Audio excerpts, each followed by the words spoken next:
et bienvenue sur cette nouvelle vidéo. Aujourd'hui, je te propose de réaliser avec moi un terrarium. Comme tu l'as vu dans mes précédentes vidéos, je me suis acheté un magnifique vase pour pouvoir réaliser ce terrarium moi-même. C'est vrai qu'il en existe pas mal sur le marché, de toutes les tailles, de toutes les formes et à tous les prix. Mais pour le coup, j'avais envie de le réaliser moi-même parce que, à mon humble avis, ça paraissait plutôt simple à faire. Donc je me suis dit, pourquoi pas le tenter? Et puis j'ai pratiquement tout ce qu'il faut à la maison pour pouvoir le faire. Donc écoutez, c'est parti, on se lance. Ça fait maintenant un mois que je l'ai réalisé et tout va bien. Au niveau de l'arrosage, je n'ai pas eu besoin de rajouter plus que ça d'eau depuis que je l'ai réalisé. Je ne l'ai jamais arrosé. Je l'ai ouvert 2 fois pour voir si tout allait bien et ça va, il pousse. Et après, il faut dire aussi que ce sont des plantes qui sont adaptées pour un environnement vraiment fermé, optimal, ambiant et puis surtout avec une certaine chaleur et hygrométrie stable. Et les plantes que l'on choisit de mettre dedans, à savoir les Fittonia, les Asparagus plumosus, on peut même mettre des Calathea ou pourquoi pas des Alocasia d'ailleurs, mais bon, j'ai pas voulu me lancer dans trop de plantes là-dedans parce que ça allait vite être trop serré par la suite et moi j'avais pas envie que les plantes s'étouffent là-dedans, j'avais envie qu'ils aient quand même une certaine place pour pouvoir s'épanouir au maximum et avoir vraiment une belle potée de plantes à la fin que je pourrais du coup libérer de ce terrarium ou peut-être jamais, juste couper et les ramifier un peu pour éviter que ça explose. Mais bon, avant d'en arriver là, on va se contenter de mon petit terrarium avec mes 3 jolies petites plantes dedans. Donc tout se passe dans la suite de la vidéo. Je ne serai pas avec vous face cam pour pouvoir réaliser tout ça, bien évidemment. Donc je vais vous laisser avec les images et moi en voix off. Et puis d'ici là, je te souhaite un bon visionnage. Je te dis à très bientôt pour une prochaine vidéo. Et puis je te fais plein de bisous. Allez, c'est parti pour la réalisation de notre terrarium. Donc, première étape à ne pas négliger, c'est la couche de drainage. Et moi, pour ce faire, j'utilise 2 matériaux, à savoir de la perlite en première couche et ensuite des billes d'argile pour pouvoir faciliter le drainage et l'absorption de l'excès d'humidité dans notre terrarium. Je vous rappelle que ce vase restera fermé à tout jamais.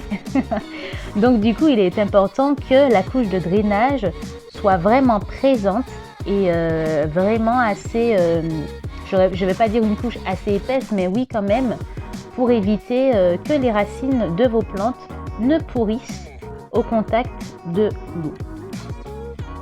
Une fois que c'est fait, on peut rajouter notre deuxième couche dans ce terrarium, à savoir le substrat. Et pour ce faire, j'utilise un mélange de terreau pour plantes vertes avec de la perlite, de la vermiculite et un peu d'engrais à diffusion lente. Donc j'utilise de l'osmocote.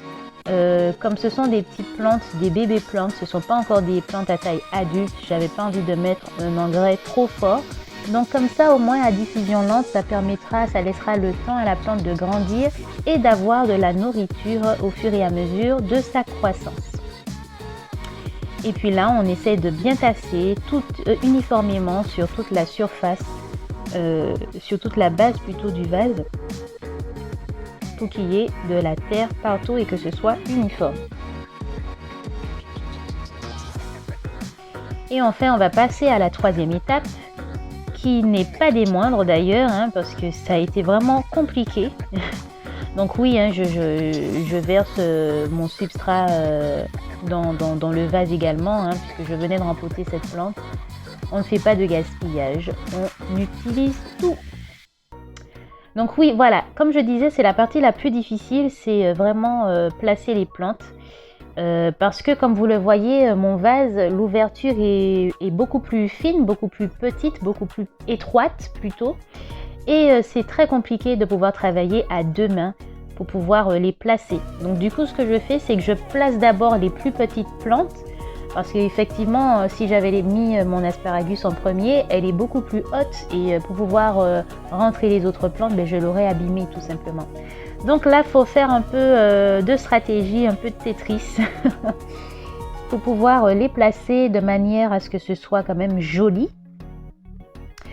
Après, ce qui est compliqué, c'est que parfois la motte, elle s'effrite et donc du coup, on perd ce joli bouquet qu'on avait. C'est ce qui m'est arrivé pour mon Phytonia Lemon. Donc, mais bon, au final, on arrive quand même à quelque chose de pas trop moche. Et on comble avec du terreau pour éviter, pour pouvoir stabiliser justement la plante, qu'elle reste bien droite, combler les vides et puis surtout les séparer entre elles en fait, pour qu'elles puissent pousser tranquillement sans s'entremêler au niveau des racines. Et comme je vous disais, c'est pour ça que je n'ai pas mis trop de plantes, juste 3 plantes. Parce que elles vont bien pousser et elles vont être très vite serrées dans le bocal. Donc autant que ce soit, autant qu'il y ait pas mal de place pour qu'elles puissent grandir comme il faut. Donc oui, on accélère l'image, hein, parce que là c'est plus de l'arrangement qu'autre chose.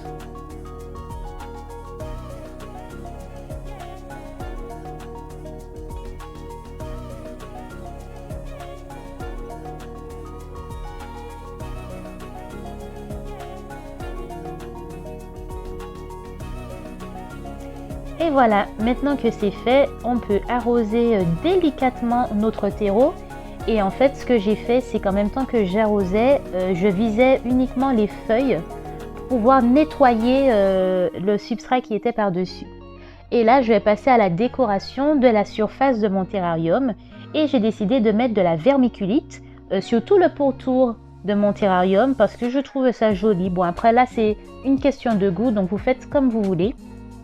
Et puis en plus la vermiculite avec sa petite couleur dorée vraiment bien lumineuse, ça fait quand même son petit effet. Donc je me suis dit voilà, je mets de la vermiculite. J'ai mis de la perlite aussi pour pouvoir combler l'espace au milieu. Et puis j'avais acheté aussi des petites perles décoratives pour terrarium en blanc toujours, que je mets par-dessus la perlite et que je fais en sorte de mettre en dessous de chaque feuille pour que les feuilles ne soient pas en contact avec le substrat. Parce que je vous le rappelle, avec l'humidité qui va régner dans le terrarium, si elles restent en contact avec le terreau, les feuilles vont vite pourrir et ça va donner des champignons et au final ce sera la catastrophe dans ce terrarium. Et puis on nettoie, on comble, on continue d'arroser rapidement. Là j'étais en train d'arroser encore un peu et nettoyer les feuilles par la même occasion. Et puis voilà, on a terminé notre terrarium. En tous les cas, j'espère que vous avez apprécié ce petit DIY. Je vais y arriver. Si c'est le cas, n'hésitez pas à me laisser un petit pouce, un commentaire pour m'encourager et puis à vous abonner si ce n'est pas déjà fait. Et puis je vous dis à la prochaine pour une prochaine vidéo. Et puis en attendant, vous pouvez me suivre sur mon compte Instagram, la jungle de Nina 972. En attendant cette vidéo à venir. Allez, je vous laisse admirer ce magnifique terrarium. Je vous fais de gros bisous.